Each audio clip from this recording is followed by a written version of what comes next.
Welcome to the boating adventure. Right, mate?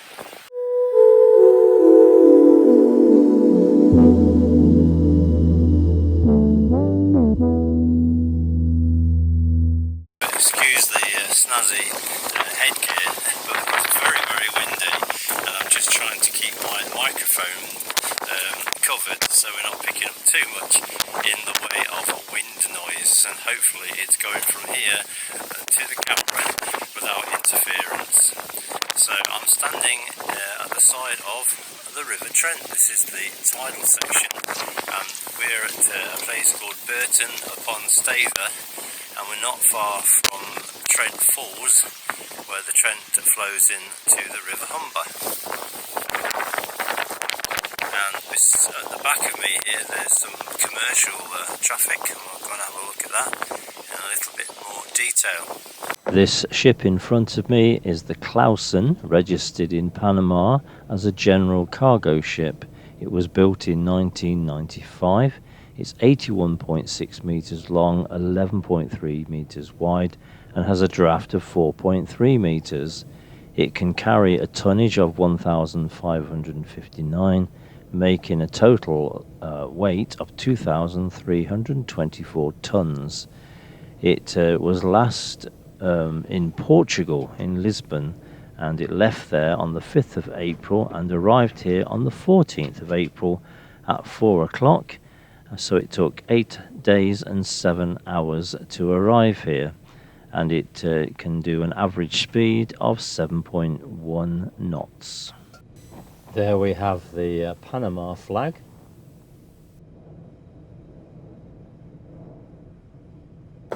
I'm not too sure about the cargo at the moment, whether it's picking up or delivering, but whatever it is, it's in big plastic sacks.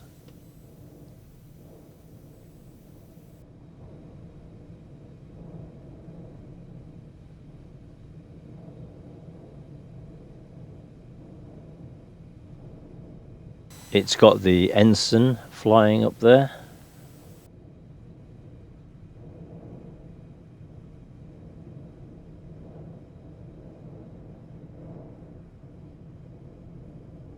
The word Stather is an Old Norse word meaning landing stage, and up until 1914 the river landing was used as a calling place by steamers that were going between Gainsborough and Hull.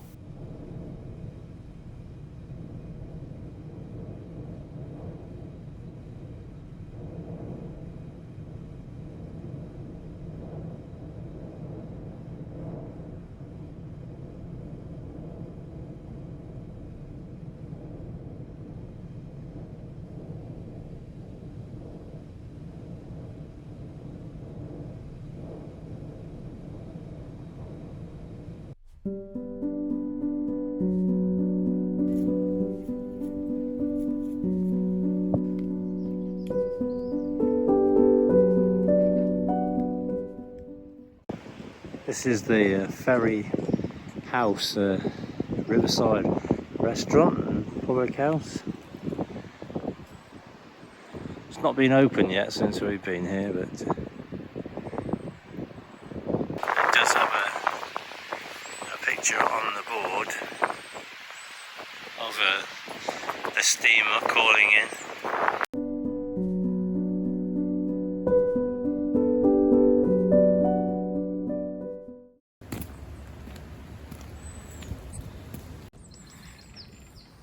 So we've come away from the very windy side of the River Trent, and we're just walking up through some woodland uphill and then we're going to walk along the top at the side of the River Trent, see if we can get some good views and some good footage.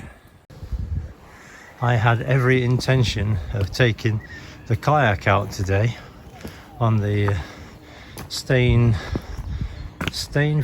and Keedby Canal, and we took a trip in the car to have a look to see what the conditions were like, but it really was just too windy. It would have been okay going one way, we'd have been blown eastward but westward coming back would have been far too much like hard work. So I'm going to leave that today and see if conditions calm down during the week that we're here, and maybe do it later on. Okay, so we're now on the Trent Valley Walk, and we've come across this notice board for South Humber Heritage Trail, and there's a very convenient map. So here we are at this viewpoint. There's Burton Stather where we're staying, and so this path takes you along this part of the Trent, and then it then comes onto the south bank of the Humber, and this is the view.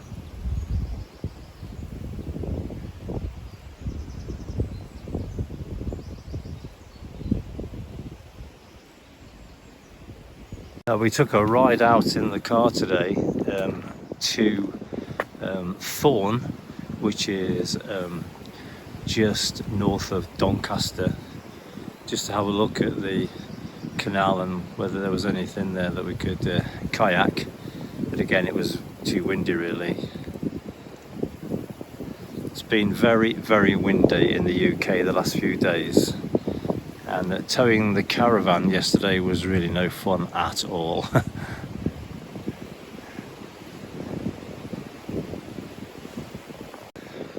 But I do believe that in the next few days we are due some high pressure, and hopefully some more in the way of settled conditions, and a dry spell, which is what we really, really need, so that we can get that river level on the upper Trent.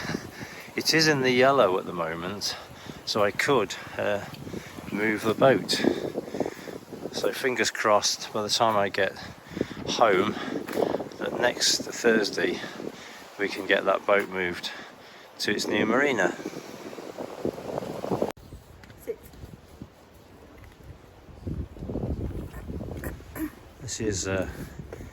This dog is well and truly spoilt. Sandy,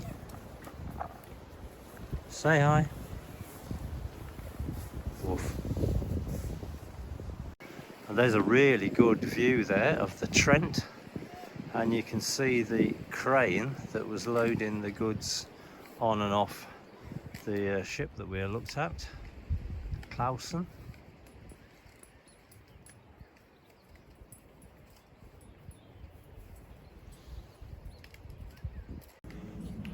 And just on the top of the hill here is an Amada Beacon, erected in 1988.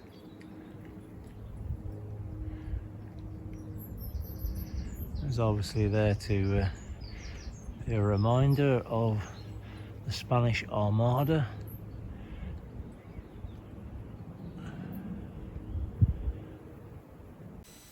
This beacon was erected to commemorate the 400th anniversary of the Spanish Armada and in memory of Lord Edmund Sheffield, captain of the White Bear in the English fleet.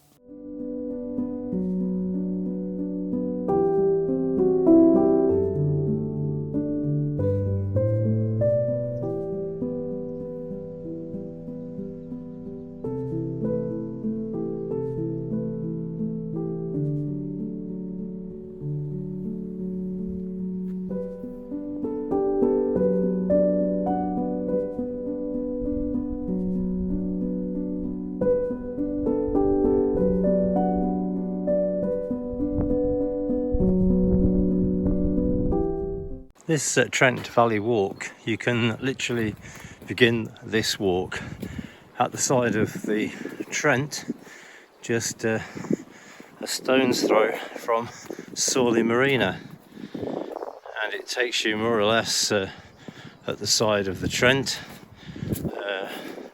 all the way to here. So it's a really good long distance walk, something that I haven't done for a very long time. I think the last one I did was to walk around the Isle of Wight some years ago.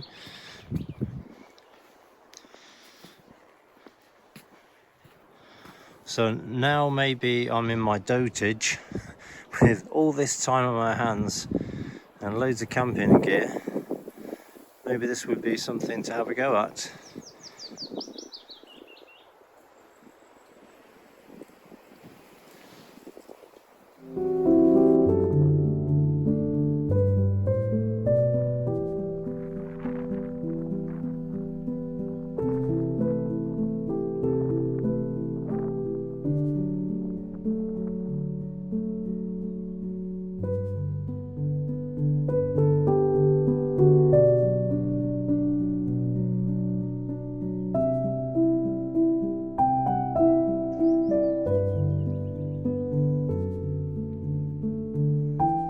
That's where we were a few minutes ago, just there.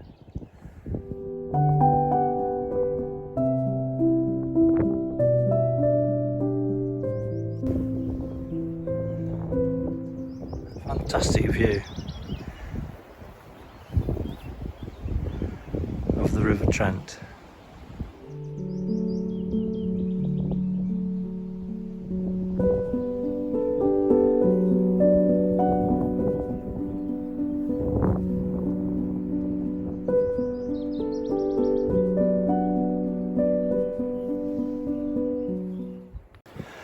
So we're almost at the end of the River Trent, at the mouth, and right in the distance there's the little light that signifies the end of the River Trent, and that's at Trent Falls. Somebody put on a video that I watched the other day that they were disappointed when they got to this point because there was no waterfall.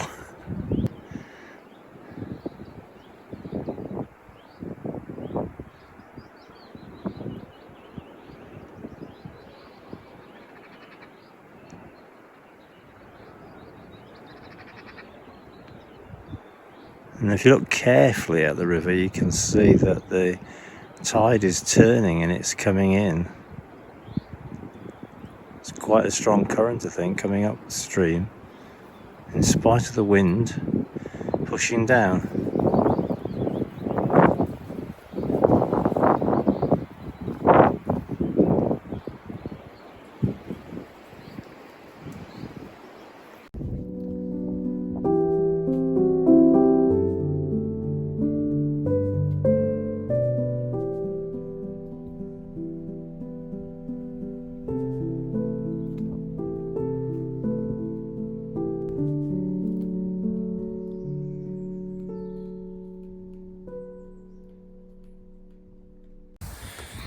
When I have done some long distance walking, I've always tried to do it as a purist, really, by carrying everything, because I think that's part of the challenge.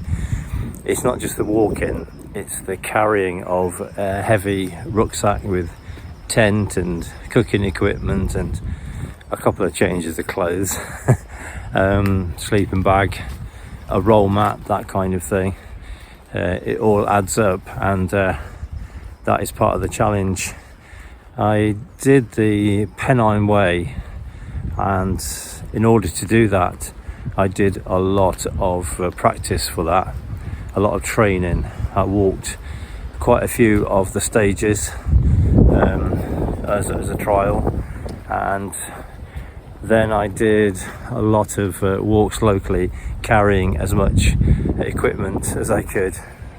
And I also went to the gym to build up my upper body strength, because it really is that carrying that can be the killer. And I also did the same thing. I walked the West Highland Way, and that was the same thing, and I did that in February time, and we had to carry a lot more equipment because there was snow on the ground and we had to keep warm. So there's quite thick sleeping bags and clothing that had to be carried around. But I wonder whether I could do this walk and make it slightly easier. I'm sure there are loads of travel lodges and Premier Inns up this way that I could take advantage of. And I was thinking the campsite that we're on at the moment with the caravan is costing around about £35 per night. They really have gone up with a bit of a bang since COVID. I think a lot of companies took advantage of people having to stay in the country and they couldn't go abroad, so they made a killing by putting the prices up, and then they didn't drop because they've used the energy price as another way of justifying the price increases. So £35 a night for a caravan is pretty standard, and some places are a lot more. When Steve and I went up to Scotland a few weeks ago, we made use of a travel lodge on the way up there and the way back, and each time we paid less than £30 a night, and obviously that included a nice hot shower and a comfortable bed for the night. So maybe the travel lodge hotel option isn't such a bad deal. So I think once we get out of this really nice wooded area, we should get quite a spectacular view of the mouth of the River Trent. So we're just about at the point of the Trent Falls, which is around about here. You've got the River Ouse coming in there, you've got the Trent coming in here, and then it goes into the Humber.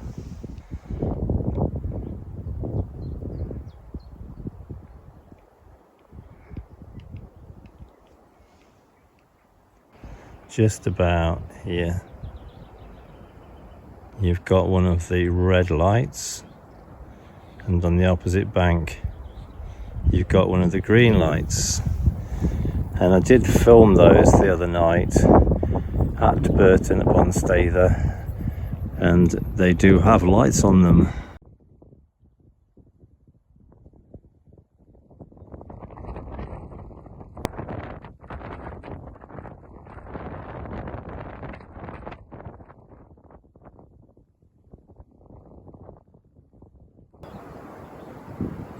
And the rule apparently is it's nothing to do with it being okay on one side and not on the other. It is literally port and starboard.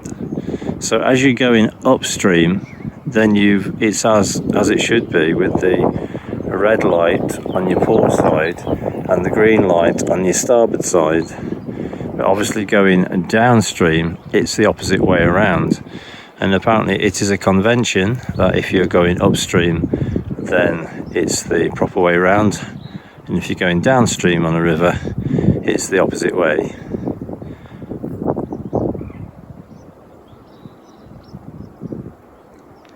And they're quite strategically placed there, because that's where you've got a narrowing there of the river here, and then it widens out, and then it narrows again as it meets the Ouse.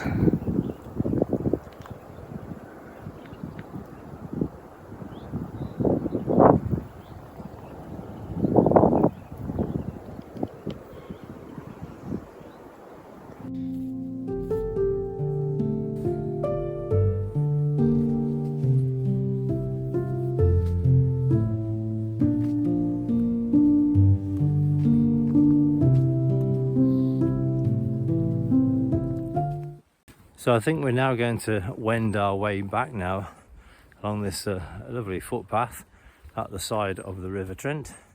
It's quite a way back now, so looking forward to a really nice cup of tea.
I hope you've enjoyed this little video of a sort of introduction really to what we're doing this week at Burton Upon Stather. Hopefully there will be a couple of more vlogs to come. I've got another 2 activities planned, one of which is kayaking, and that may or may not happen. I'm going to try and do it towards the end of the week and when things may have calmed down a little. And there's another activity that I've been planning and researching for quite some time, and I'm really looking forward to doing that. So thank you very much for all your support, and as always, do take care.